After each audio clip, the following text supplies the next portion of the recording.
ನಮಸ್ತೆ ಎಲ್ರಿಗೂ. ವಿವೇಚನೆ ಅನ್ನೋದು ಮನುಷ್ಯನನ್ನು ಇತರ ಪ್ರಾಣಿಗಳಿಗಿಂತ ಭಿನ್ನ ಮಾಡಿದೆ. ಯಾಕಂದರೆ ಯಾವುದೇ ಪರಿಸ್ಥಿತಿಯನ್ನು ಅವಲೋಕಿಸಿದರೂ ಒಳ್ಳೆಯದು ಯಾವುದು ಕೆಟ್ಟದ್ದು ಯಾವುದು ಅಂತ ಮನುಷ್ಯ ಮಾತ್ರ ಸದ್ಯಕ್ಕೆ ವಿವೇಚಿಸಬಲ್ಲ ಪ್ರಾಣಿ. ಅದು ಪ್ರಾಣಿಗಳಲ್ಲೂ ಇದೆ ಒಳ್ಳೆಯದು ಯಾವುದು ಕೆಟ್ಟದ್ದು ಯಾವುದು ಅಂತ.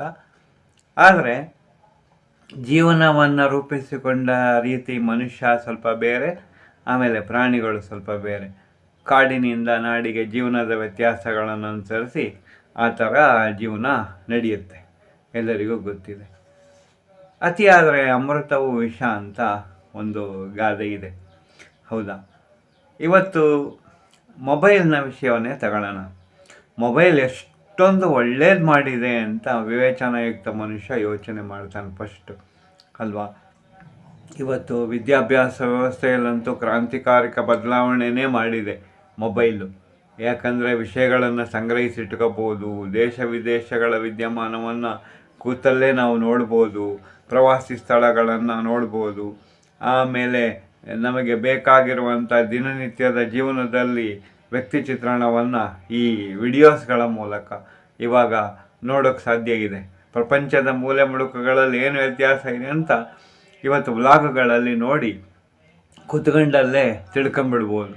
ಆಮೇಲೆ ಆ ಸ್ಥಳಗಳಿಗೇನಾದ್ರು ಹೋದಾಗ ಏನಾಗುತ್ತೆ ಅಂದರೆ ನಮಗೆ ತುಂಬ ಅನುಕೂಲ ಆಗುತ್ತೆ. ಇದನ್ನ ಮೊದಲೇ ನೋಡಿದ್ವಲ್ಲ, ನಾವು ಹಿಂಗೆ ಹೊಂದ್ಕೊಬೇಕು ಅಂತ, ಇದೊಂದು. ಆಮೇಲೆ ವಿಪರೀತ ಪರಿಸ್ಥಿತಿಗಳಲ್ಲಿ ಯಾರಾದರೂ ಎಲ್ಲರೂ ಸಿಕ್ಕಾಕೊಂಡಾಗ ಏನಾಗುತ್ತೆ ಅಂದರೆ ಪ್ರಾಣಕ್ಕೆ ಅಪಾಯ ಇದ್ದಾಗ ಅವರನ್ನು ತಕ್ಷಣ ಉಳಿಸಿಕೊಳ್ಳಬಹುದಂಥ SMS ಅಥವಾ ಸಂದೇಶಗಳನ್ನು ಕಳಿಸೋ ರೀತಿ ಇದೆಲ್ಲ ಮೊಬೈಲಿಂದ ಸಾಧ್ಯ ಆಗಿದೆ. ದೂರದ ದೇಶದಲ್ಲಿ 4000 5000 ಕಿಲೋಮೀಟ್ರ್ ದೂರದ ದೇಶದಲ್ಲಿ ಯಾರಾದರೂ ಇದ್ದರೆ ನಮ್ಮ ಜನ ಅವರೊಂದಿಗೆ ಮಾತಾಡಿ ಅವರ ಮುಖವನ್ನು ನೋಡುವಂಥ ಸೌಭಾಗ್ಯವನ್ನು ಮೊಬೈಲ್ ಕಳಿಸಿಕೊಟ್ಟಿದೆ. ಮಾನಸಿಕವಾದಂಥ ಒಂದು ನೆಮ್ಮದಿಯನ್ನು ತಂದಿದೆ. ಇದು ದೂರವಿದ್ದರೂ ಹತ್ತಿರ ಇದ್ದೀವಲ್ಲ ಅನ್ನೋ ಒಂದು ಕಲ್ಪನೆಯನ್ನು ತರುತ್ತೆ. ಯಾವುದೇ ಕಾರಣದಿಂದ ಮೊಬೈಲ್ ಇಲ್ಲದೆ ಹೋದರೆ ಇವತ್ತು ಸಾಧ್ಯನೇ ಆಗೋದಿಲ್ಲ ಅನ್ನೋ ಪರಿಸ್ಥಿತಿ ಇದೆ. ಶಾಪಿಂಗ್ಗಳನ್ನು ಸುಲಭ ಮಾಡಿದೆ. ಇವತ್ತು ಮನೆಯಲ್ಲೇ ನಾವು ಕೂತು ಆರ್ಡ್ರ್ ಮಾಡ್ಬೋದು. ಏನೆಲ್ಲ ಅದ್ಭುತಗಳಿದೆ. ನನಗೆ ನಿಜವಾಗ್ಲೂ ಸಂತೋಷ ಆಗುತ್ತೆ. ಇದನ್ನು ಇನ್ನೂ ಒಳ್ಳೆಯ ರೀತಿಯಿಂದ ಬೆಳೆಸ್ಕೊಂಡ್ರೆ ಮೊಬೈಲ್ ಅತ್ಯುತ್ತಮವಾದ ನಾಗರಿಕತೆಯನ್ನು ರೂಪಿಸಬಲ್ಲದು, ವಿವೇಚನಾಯುಕ್ತವಾಗಿ ನೋಡಿದರೆ. ಆದರೆ ಒಂದು ಸಣ್ಣ ಇರುವೆ ಆನೆ ಸೊಂಡ್ಲಲ್ಲಿ ಕೂತ್ಕೊಂಡು ಆನೆಯನ್ನೇ ಗಲಗಲಗಲ ಅಂತ ಅಲುಗಾಡಿಸ್ಬಿಡ್ಬೋದು, ಅದರ ಆತ್ಮವಿಶ್ವಾಸವನ್ನು ಹಾಳು ಮಾಡ್ಬೋದು ಅನ್ನೋ ಹಾಗೆ ಮೊಬೈಲ್ ಇವತ್ತು ನಮ್ಮ ವಿವೇಚನೆಯನ್ನು ಬಹುಶಃ ಕಸಿದುಕೊಂಡಿದೆ. ಮನುಷ್ಯನ ಜೀವನದ ಸಹಜ ಆನಂದವನ್ನು ಕಸಿದುಕೊಂಡಿದೆ ಅಂತ ಹೇಳೋದಕ್ಕೆ ತುಂಬ ವಿಷಾದ ಆಗುತ್ತೆ. ಯಾಕಂದರೆ ಸಂವಹನ ಅನ್ನೋದು ಇವತ್ತು ಮೊಬೈಲಲ್ಲಾಗ್ಬಿಟ್ಟಿದೆ. ಯಾವುದೇ ಕಾರಣದಿಂದ ನೋಡಿದ್ರೂ ಎದುರೆದುರಿಗೆ ಬಂದು ಜನ ಮಾತನಾಡಲಾಗದಷ್ಟು ಬ್ಯುಸಿ ಜೀವನವನ್ನು ಮೊಬೈಲ್ ರೂಪಿಸಿಬಿಟ್ಟಿದೆ.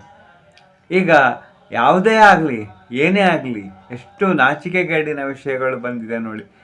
ಸಹಜತೆಯತ್ತ ಅಸಹಜೆ ನಡವಳಿಕೆ, ಸಹಜತೆಯತ್ತ ಇರುವ ಮನುಷ್ಯ ಅಸಹಜ ನಡವಳಿಕೆಗೆ ಧಾವಿಸಿದ್ದಾನೆ. ಕೃತಕವಾದ ಜೀವನ ಶೈಲಿಯನ್ನು ಮೊಬೈಲ್ ಸಹಾಯದಿಂದ ರೂಪಿಸ್ಕೊಂಡಿದ್ದಾನೆ. ಅದರಲ್ಲೂ ಈ ವ್ಲಾಗ್ಗಳ ಮತ್ತು ವಿಡಿಯೋಗಳ ಒಂದು ಹಪಹಪಿಯಲ್ಲಿ ಮನುಷ್ಯತ್ವವನ್ನೇ ಮರೆಸ್ಬಿಟ್ಟಿದ್ದೀವಿ ಅಂತ ಅನಿಸೋದ್ರಲ್ಲಿ ಎರಡು ಮಾತಿಲ್ಲ. ಯಾಕಂದರೆ ಇವತ್ತು ಯಾರಾದರೂ ಒಬ್ಬ ವ್ಯಕ್ತಿ ಅಪಘಾತವಾಗಿ ನರಳ್ತಾ ಬಿದ್ದಿದ್ರೂ ನಾವು ಅದನ್ನ ವಿಡಿಯೋ ಮಾಡಿ ಹರಿಯ ಬಿಡ್ತೀವಿ. ಅಷ್ಟರ ಮಟ್ಟಿಗೆ ನಮ್ಮ ಮಾನವೀಯತೆ ಕುಸಿದು ಹೋಗಿದೆ. ಹರೀಶ್ ಅನ್ನೋರು ಒಬ್ಬ ಸಾಮಾಜಿಕ ಕಾರ್ಯಕರ್ತ, ಬೆಂಗಳೂರಿನವರು, ಎಲ್ಲರಿಗೂ ಮರ್ತೋಗಿರ್ಬೋದು. ಅವರು ಆಕ್ಸಿಡೆಂಟ್ ಆಗಿ ಅವರ ದೇಹದ ಮೇಲೆ ಲಾರಿ ಹರಿದು 2 ಪಾಲಾಗಿತ್ತು ಅವರ ದೇಹ. ಅವರು ಬದುಕಿದ್ರು ಸುಮಾರು ಒಂದು ಅರ್ಧ ಗಂಟೆ. ಯಾರಾದರೂ ನನ್ನ ಆಸ್ಪತ್ರೆಗೆ ಸಾಗಿಸಿ ಅಂತ ಬೇಡ್ಕೊತಿದ್ರು. ಜನ ಎಲ್ಲ ಅದನ್ನು ಗಮನಿಸದೆ ವಿಡಿಯೋ ಮಾಡೋದ್ರಲ್ಲಿ ನಿರತರಾಗಿದ್ದರು. ಹರೀಶ್ ಅವರು ಮರಣ ಹೊಂದಿದರು. ಹರೀಶ್ ಅವರು ಮೊದಲೇ ವಿಲ್ ಬರೆದಿಟ್ಟಿದ್ರಂತೆ, ನನ್ನ ಅಂಗಾಂಗಗಳನ್ನೆಲ್ಲ ದಾನ ಮಾಡಬೇಕು ಅಂತ ಉದಾತ್ತ ಜೀವಿ, ಸಮಾಜ ಸೇವಕ ಆಗಿದ್ದರು. ಈ ಥರ ದುರಂತಮಯ ಪರಿಸ್ಥಿತಿ ಈ ಮೊಬೈಲ್ ನಮಗೆ ನಮ್ಮ ಕರಾಳ ಮುಖವನ್ನು ತೋರಿಸಿದೆ ಅಂತ ಹೇಳೋಕ್ಕೆ ವಿಷಾದ ಆಗುತ್ತೆ.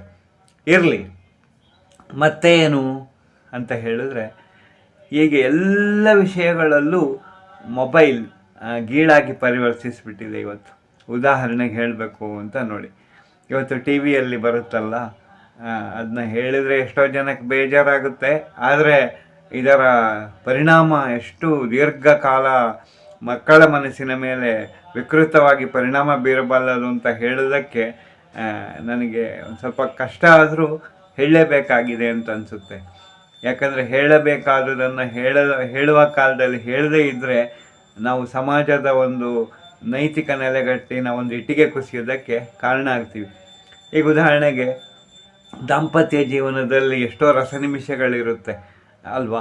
ಮದುವೆ ಅನ್ನೋದು, ಅಥವಾ ಆಂತರಿಕ ವಿಷಯಗಳನ್ನು ಹಂಚಿಕೊಳ್ಳೋ ಅಂಥದ್ದು, ಅಥವಾ ಜೀವನದ ರಸನಿಮಿಷಗಳನ್ನು ಗಂಡ ಹೆಂಡತಿ ಇಬ್ಬರೇ ಅನುಭವಿಸುವಂಥದ್ದು, ಮಗುವಿನ ಹುಟ್ಟುಹಬ್ಬವನ್ನು ಸಂಭ್ರಮಿಸುವಂಥದ್ದು, ಏನೋ ಒಂದು ಕನಸುಗಳನ್ನೆಲ್ಲ ತಮ್ಮ ತಮ್ಮ ಒಂದು ಪುಟ್ಟ ಗೂಡಿನಲ್ಲಿ ಹಂಚಿಕೊಂಡು ಸಂಭ್ರಮಿಸುವಂಥದ್ದು. ಮೊದಲ ನೆನಪನ್ನು ಅವ್ರು ಯಾವುದೇ ಕಾರಣದಿಂದ ಮರೆಯಲ್ಲ. ಅದೇ ಜೀವನದ ಹಸಿರುತನಕ್ಕೆ ಕಾರಣ ಆಗುತ್ತೆ. ಆದರೆ ಇವತ್ತು ರಾಜಾರಾಣಿ ಅಂತ ಒಂದು ಬರ್ತಿದೆಯಲ್ಲ, ನಿಮಗೆ ರೀಲೋಡೆಡ್ ಅಂತೆಲ್ಲ ಹೇಳ್ತಾರೆ, ಅದನ್ನ ಅದು ಎಷ್ಟು ನಾಚಿಕೆಗೇಡಿನ ಒಂದು ಅವಸ್ಥೆಯಾಗಿ ಮಾರ್ಪಟ್ಟಿದೆ ಅಂತ ನೋಡಿ. ಗಂಡ ಹೆಂಡತಿಯ ದಾಂಪತ್ಯವನ್ನು ನಾವು ಸಂಭ್ರಮಿಸುವುದಂತೆ.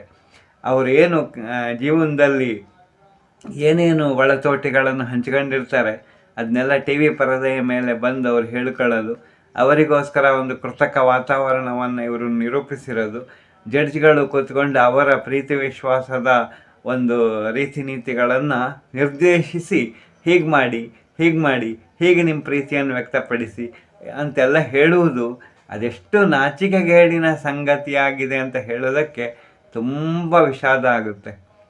ಆಮೇಲೆ ಡ್ಯಾನ್ಸಿಂಗ್ ಪ್ರೋಗ್ರಾಮ್ಗಳು, ಅಪ್ಪ ಅಮ್ಮ ಅನ್ನುವ ಒಂದು ಜೀವನದ ಮಹಾಶಕ್ತಿ, ಅವರು ಆಧಾರ ಸ್ತಂಭ, ಅವರು ನಮ್ಮ ನ್ಯಾಯಗಳ ವಿಚಾರಣೆ ಮಾಡುವಂಥ ನ್ಯಾಯಾಧೀಶರಿದ್ದಂಗೆ ನಡತೆ ಇದು. ಅವರೇ ಇದರಲ್ಲಿ ಏನು ಒಂದು ಕಾರ್ಯಕ್ರಮದಲ್ಲಿ ಡ್ಯಾನ್ಸ್ ಮಾಡುವಂಥದ್ದು, ವಿಪರೀತವಾಗಿ ಕುಣಿಯುವಂಥದ್ದು, ಈ ಥರ ಎಲ್ಲ ನೋಡಿದಾಗ ಅವರ ಮಕ್ಕಳ ಮನಸ್ಸಿನಲ್ಲಿ ಏನು ಪರಿಣಾಮ ಬೀರ್ಬೋದು. ತಂದೆ ತಾಯಿಗಳು ಅಂದರೆ ಉದಾತ್ತ ಚಿಂತನೆಯನ್ನು ಬೆಳೆಸ್ಕೊಂಡಿರ್ತಾರೆ ಮಕ್ಕಳು, ಅದು ಜೀವನದಲ್ಲಿ ಅವಿನಾಭಾವ ಸಂಬಂಧ ಇರುವ ಶಕ್ತಿ ಅಂತ ಬೆಳೆಸ್ಕೊಂಡಿರ್ತಾರೆ. ಅವರು ಹೀಗೆಲ್ಲ ವರ್ತಿಸ್ತಾರೆ ಅಂದರೆ ಮಕ್ಕಳು ತಮಗೆ ಗೊತ್ತಿಲ್ಲದಂತೆ ತಿರಸ್ಕಾರ ಬೆಳೆಸ್ಕೊಂಡ್ಬಿಟ್ರೆ ಹೌದಾ? ಇನ್ನು ಮೊಬೈಲ್ ಜಗತ್ತಿನ ಅಪರಾಧಗಳನ್ನಂತೂ ಹೇಳುವುದೇ ಬೇಡ, ಹೌದಾ? ಅದು ನೋಡಿ, ಜಾಗಂಟೆ ಸದ್ದು ಕೇಳಿ ಬರ್ತಾ ಇರ್ಬೋದು ನಿಮಗೆ. ಬಹುಶಃ ಹಾಗೆ ಗಂಟೆಯ ಸದ್ದಿನೊಂದಿಗೆ ನಾವು ಮೊಬೈಲ್ನ ಒಂದು ಅಪರಾಧಗಳನ್ನು ಹೇಳ್ಬೋದು. ಅದೆಷ್ಟು ಮನೆಗಳನ್ನು ಒಡೆದಿದೆಯೋ, ಅದೆಷ್ಟು ಜೀವಗಳನ್ನು ಕೊಂದಿದೆಯೋ ಹೇಳೋಕ್ಕಾಗಲ್ಲ.